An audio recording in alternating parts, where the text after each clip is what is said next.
চলছে ফুটবল বিশ্বকাপ। দেশে এবং বিদেশে সব জায়গায় উত্তাপ।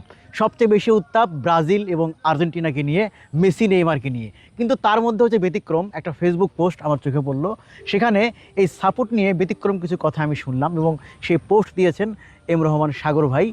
এই জন্য তার কাছে আমি আজকে এসেছি যে তিনি গত বছর আর্জেন্টিনা সাপোর্ট করেছেন, এবার তিনি আবার চাচ্ছেন যে পর্তুগাল যেন চ্যাম্পিয়ন হয়, রোনালদো যেন কিছু একটা করে দেখায়। আপনার কাছে আমি যাচ্ছি। আপনাকে ধন্যবাদ আমাকে সময় দেওয়ার জন্য এই ব্যাপারে।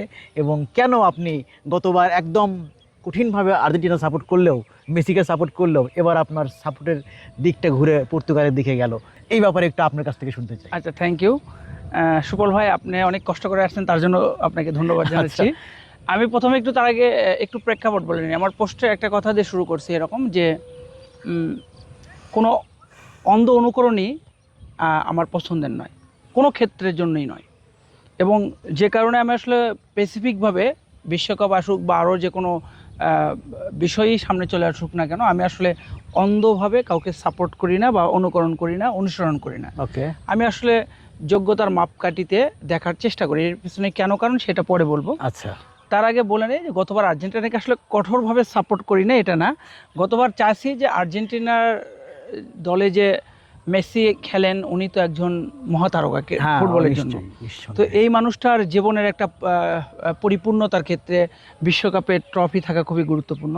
সো এই যে মানুষটা ফুটবলের জন্য এত কিছু করলেন বা ফুটবলে এত অবদান, তার একটা পূর্ণতা থাকে।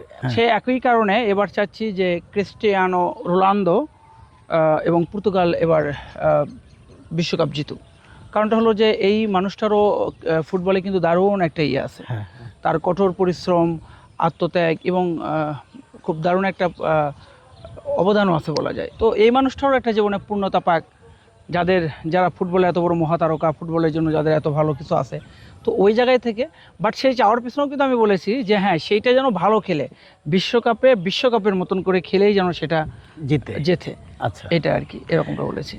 খুবই দারুণ ব্যাপার। কারণ আমরা অনেকে দেখা যায় যে কেউ জন্মগতভাবেই বলে আমি ব্রাজিল, জন্মগতভাবে আর্জেন্টিনা, ভালো খেলুক খারাপ খেলুক বা কোনো কারণ থাকবে না, অনেকেই বলে যে ভালো খেলুক খারাপ খেলুক আমি ব্রাজিল, ভালো খেলুক খারাপ খেলুক আমি আর্জেন্টিনা। তুমি কেন আর্জেন্টিনা, কেন ব্রাজিল? এটা কিন্তু একটা অন্ধত্বের একটা বড় মাপের বহিঃপ্রকাশ।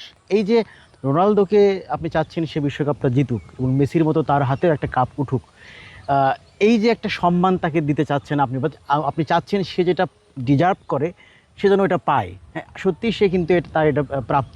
যদিও যারা আর্জেন্টাইন ফ্যান আছেন তারা হয়তো একমত হবেন না, তারা নিশ্চয়ই চাইবেন যে তাদের মেসি আবারও কাপটা পাক।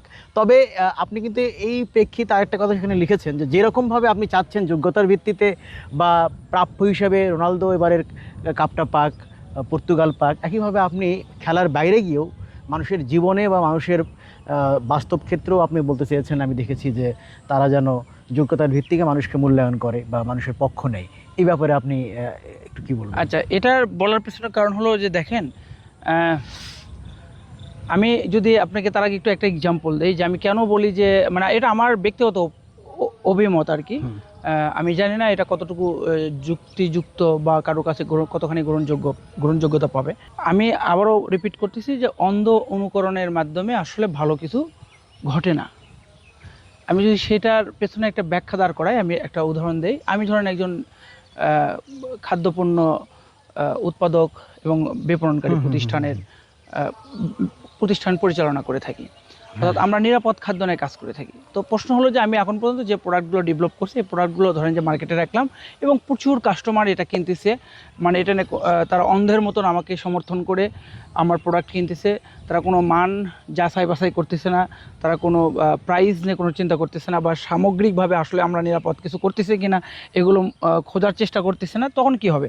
আমি চিন্তা করবো আরে দ্যাটস ওকে, চলতেছে তো, চলুক না, মানুষ তো খাচ্ছে, আমার তো বিজনেস হচ্ছে, রাইট? এটা নিয়ে তো আমি আর কোনো চিন্তা করবো না। কিন্তু আপনার কাস্টমার যখন গুণগত মান নিয়ে চিন্তা করবে, প্রাইস নিয়ে চিন্তা করবে এবং খাদ্য হিসেবে এটা আসলে কতটুকু নিরাপদ সেই বিবেচনায় যখন আমাকে আমার পণ্য কেনার বিষয়গুলো নিয়ে ভাববে, তখন কিন্তু আমিও ভাববো যে আসলে আমার পণ্যটা আরও কত ভালো করা যায়, আরও কত গুণগত মানসম্পন্ন করা যায়, আরও কত মানে প্রাইসটা একটু করা যায়, মানুষের কাছাকাছি ক্রয় ক্ষমতার মধ্যে রাখা যায় এবং আরও কত নিরাপদ করা যায়, তার জন্য আমি প্রয়োজনে রিসার্চ করব, নতুন নতুন বিষয় যুক্ত করব, অর্থাৎ উৎকর্ষের একটা চরম লেভেলে নিয়ে যাব আমার প্রয়োজনে। হ্যাঁ, তো দেখেন এই যে উৎকর্ষের ব্যাপারটা কোথায় থেকে চলে আসলে যখন একটা চাপ অনুভূত হলো ভেতরে, তখন কিন্তু আমি উৎকর্ষ নিয়ে চিন্তা করলাম, হ্যাঁ তাগাদা তৈরি হচ্ছে। আর যখন আপনি অন্ধভাবে আমাকে সাপোর্ট করে যাচ্ছেন, আমার পণ্য কিনে যাচ্ছেন, তখন তো আমি এটা নিয়ে চিন্তা করব না, কাজ করব না। তো অ্যাজ লাইক দ্যাট আপনি যে কোনো ক্ষেত্রে, সেটা আমি স্পেসিফিকভাবে কোনো বিষয়ের কথা বলবো না, যে কোনো ক্ষেত্রেই দেশের আপনি যদি কাউকে বা কোনো বিষয়কে বা কোনো সামষ্টিক মানুষকে অন্ধের মতন সমর্থন দিয়ে যান, অন্ধ অনুরাগ মানে কি বলবো যে অনুসরণ করে যান, অনুকরণ করে যান, সেই মানুষগুলো ভাববে যে দ্যাটস ওকে, আমি তো ঠিক আছি, বা আমি যাই করি না কেন আমার পিছনে একটা হিউজ বড় সাপোর্ট আছে, তো আমি আমাকে ঠেকাই কে? সে কিন্তু ভালো হওয়ার বা তারা ভালো হওয়ার চেষ্টা করবে না, তারা নিজেকে পরিবর্তন করার চেষ্টা করবে না বা মানুষের জন্য চিন্তা করবে না। তাহলে কি হইলো? দিন শেষে আমি যেমন ভালো পণ্য নিয়ে যদি চিন্তা না করি, ভালো কিছু উৎকর্ষ সাধনে কিছু না করি, আমরাও তো কোনো দলকে যদি বা কোনো বিষয়কে যদি অন্ধের মতন করি, তারা তো উৎকর্ষ সাধনে কাজ করবে না। ফলাফলটা তো আমাদের কাছেই আসবে ফিরে। অন্ধত্বের ফলাফল তো ফিরে আসবে কার কাছে? আমাদের কাছে ফিরে আসবে। সেই ফলাফলটা কি? ভালো ফল ফিরে আসবে না। সঙ্গত কারণে আমি বলি যে আমাদেরকে এটা হওয়া উচিত যে ভাই, যোগ্যতার ভিত্তিতে যে ভালো করবে, ভালো করতেছে, আমাদেরকে এটা বিবেচনায় নিয়ে সাপোর্ট করতে হবে, পাশে থাকতে হবে। তাহলে আরেকজন চিন্তা করবে যে আমাকে আসলে ওইটা করেই থাকতে হবে। আর যতক্ষণ পর্যন্ত এটা নেই, ততক্ষণ পর্যন্ত কি হচ্ছে না, কি দরকার, চলতেছে না, দ্যাটস ইট। সেটাই। সো আমার মনে হয় যে এই জায়গাটা নিয়ে আমাদের, এই জন্য আমি বলছি যে এই অন্ধ অনুকরণ বা অন্ধ অনুসরণ কোনোভাবেই আসলে কোনো কিছুর জন্যই ভালো না, একটা জাতির জন্য তো ভালো নয়, এবং খুবই দুর্ভাগ্যজনক বিষয়। আমি যদি আপনাকে বলি, এটা কিন্তু আমাদের দেশে অনেক বেশি। এটা যদি আমি পর্তুগি রূপে বলি, এই ফুটবলটাই তার একটা জ্বলন্ত উদাহরণ। ফুটবল আসলে বিশ্বের অন্য কোনো দেশে এরকমটা হয় বলে আমার মনে হয় না। এত উন্মাদনা, এত মানে এই লেভেলের মোড়ে পতাকা, এই লেভেলের একটা হয় না। এবং যে সময় ব্যয় করা হয়, যে করা হয়, নিজেদের পার্সোনাল কাজ সহ, সামাজিক কাজ সহ, দায়বদ্ধতার অনেক বিষয় আছে, সেগুলো বাদ দিয়ে আমরা যেভাবে এখানে মেতে উঠি এবং যেভাবে অন্ধ অনুসরণ করি, এবং সেটা নিয়ে আমাদের মধ্যে অনেক কিছু ঘটেও, ঠিক আছে, এটা কিন্তু একটা সিম্বল, আমাদের জাতির একটা পরিচয়ের সিম্বল। এবং এই প্রতীকী বিষয়টা কিন্তু আপনি যদি অন্য সব জায়গায় চিন্তা করেন, আমি কোনো বিষয় নিয়ে বলতেছি না, তারা কিন্তু এই অন্ধভাবেই দেখবেন যে যে বিষয়কে করে সেই বিষয়ের প্রতি অন্ধভাবেই সমর্থন করে যাচ্ছে। সুতরাং অন্ধ মানুষের আসলে, অন্ধ মানুষ বা অন্ধ জাতির কখনো কোনো পরিবর্তন হয় না, উন্নতি হবে না ভাই, হয় না। আমি আপনার সাথে মিলিয়ে একটু বলতে চাই যে আমি দেখেছি যে যারা এই ধরনের অন্ধ অনুকরণ করতে থাকে, সেটা যে কোনো গোষ্ঠী হোক, যে কোনো যাকেই করুক না কেন, নিজেদের যে একটা বিবেচনা বোধের জায়গা, বিবেক খাটানোর জায়গা, নিজের বুদ্ধিভিত্তিক কোনো সিদ্ধান্ত, এটা তারা নিতে পারে না। তখন আর তারা অনেকটা আপনার ওই যে জম্বি বলেন, রোবট বলেন, একটা অদৃশ্য কেউ তাকে নিয়ন্ত্রণ করছে, তার নিজস্বতা নাই। হ্যাঁ, আল্লাহ তো মাথা দিয়েছে, বিবেক দিয়েছে।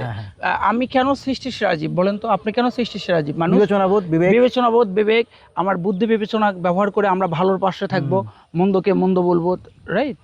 তো আমরা তো সেটা করি। আপনি যখন অন্ধ অনুকরণ করতেছেন, তাহলে একটা মন্দ বিষয়কে তো অনেক সময় সাপোর্ট করা হয়ে যাচ্ছে। তাহলে কি আপনি বিবেক বিবেচনা ব্যবহার করলেন? আপনি কি মানুষ হিসেবে সর্বশ্রেষ্ঠ জীব, আপনি কি সেই বিষয়টা করলেন? না, মোটেই করলেন না। তো যাই হোক, আমরা ফুটবল নিয়ে কথা বলছিলাম এবং ফুটবলের সাপোর্ট নিয়ে কথা বলছিলাম, এবং সেই সূত্রে সাপোর্টের যে ব্যাপারটা, এটা কিন্তু আমাদের জীবনে আমরা অনেক ক্ষেত্রেই করে থাকি। শুধু ফুটবলকে না, বিভিন্ন কিছুকে আমরা সমর্থন দিয়ে থাকি, অনেকের পাশে দাঁড়াই, অনেকের দলভারী করি, বা অনেকের ক্ষেত্রে আমরা একটা বিশাল শক্তি হয়ে কাজে লাগি। তো সেই জায়গাটা আমরা কোথায় কাজে লাগছি, কার পাশে দাঁড়াচ্ছি, কোথায় সমর্থন করছি, আর সেগুলো বোধহয় আমাদের নিজের যে বিবেচনা বোধ, ভাই যেটা বলছিলেন যে মানুষ কেন আমরা, এই বিবেক বোধ, এটা কাজে লাগালে বোধহয় আমাদের ফলাফলটা দিন শেষে যেটা আমরা ফলাফল পাবো, আমাদের সবার জন্য, শুধু দেশ নয়, পুরো পৃথিবীর জন্য, আমাদের সব কিছুর জন্য, সমাজের জন্য বেটার হবে, ঠিক কিনা?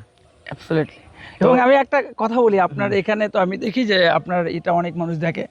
আমি অনেককেই বলবো, এটা কেউ মন খারাপ করবেন না, অনেকে অনেক টাকা খরচ করে দেখেন যে অনেক রকমের আয়োজন করতেছে।